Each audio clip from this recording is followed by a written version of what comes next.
নমস্কার, আমি অর্পিতা দেবনাথ, আপনাদের প্রিয় চ্যানেল সৎসঙ্গ উইথ ঠাকুরে। আজকে আমরা যে গুরুত্বপূর্ণ বিষয়ে কথা বলবো তা হলো সৎসঙ্গ জীবনের মূল।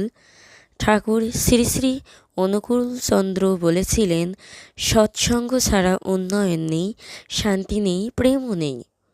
চলুন বুঝে নিই কেন সৎসঙ্গই জীবনের মূল ভিত্তি। সৎসঙ্গ মানে কি জানেন? সৎসঙ্গ শব্দটি দুইটি অংশে গঠিত।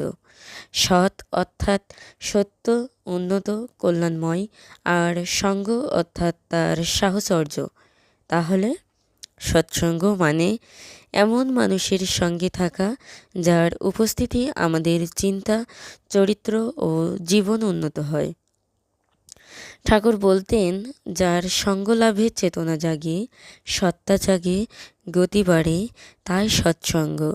যেমন এক প্রদীপের পাশে একটি নিভে যাওয়া প্রদীপ রাখলে তার শিখা আবার জ্বলে উঠতে পারে। সৎসঙ্গ আমাদের ঠিক তেমনই জ্বালিয়ে তোলে। সৎসঙ্গ যেমন জীবন গঠন করে, তেমনি কুসঙ্গ ধ্বংস ডেকে আনে। শ্রী শ্রী ঠাকুর বলতেন, কুসঙ্গ মানেই গতিরুদ্ধ। যেখানে কুসঙ্গ সেখানেই অধঃপতন নিশ্চিত। একজন যুবক প্রতিদিন ঠাকুরের সৎসঙ্গে যেতেন। একদিন বন্ধুরা তাকে হাস্য করল, এই সব বৃথা সময় নষ্ট। সে বন্ধ হলো সৎসঙ্গ। কিছুদিনেই সে মদ, গাঁজা আর খারাপ চিন্তায় ডুবে গেল। শেষে আবার ফিরে এলো সৎসঙ্গে, জীবন ফিরে পেল। তাহলে বুঝুন, সৎসঙ্গ আত্মাকে জাগিয়ে তোলে, কুসঙ্গ তাকে ঘুম পাড়ায়। অনেকে বলেন, ভালো লোক কোথায় খুঁজে পাব? শ্রী শ্রী অনুকূল চন্দ্র ঠাকুর বলেন, যিনি ঈশ্বরের স্থিত, যিনি সত্যনিষ্ঠ, যিনি উন্নয়নমুখী, তিনিই সৎ। তাকে ধরো, তার সঙ্গ করো। সৎসঙ্গ পেতে গেলে নিজেকে প্রস্তুত করো। যেমন ঠাকুরের বাণী পাঠ করো, সৎ গুরুর কাছে যাওয়া, সৎসঙ্গ সভায় অংশগ্রহণ করা, ঠাকুরকে স্মরণ করে নিজের মন গড়া। প্রশ্ন, একাই থাকলে? তো এটা যদি প্রশ্ন হয় একাই থাকলে, তাহলে উত্তরে কী হবে জানেন?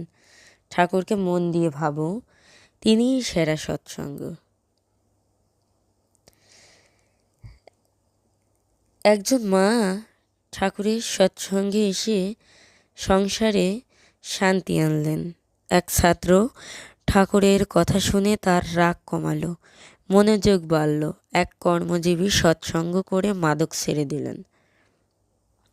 ঠাকুর বলতেন, সৎসঙ্গ মনকে দেহের সেবায় না রেখে আত্মার সেবায় তোলে। সৎসঙ্গ মানে শুধু কথা শোনা নয়, তা হৃদয়ে ধারণ করা। তাই আসুন আমরা সকলেই ঠাকুরের সৎসঙ্গে যুক্ত হই, জীবনকে অর্থময়, আনন্দময় করে তুলতে এই একটি পথ, সৎসঙ্গ।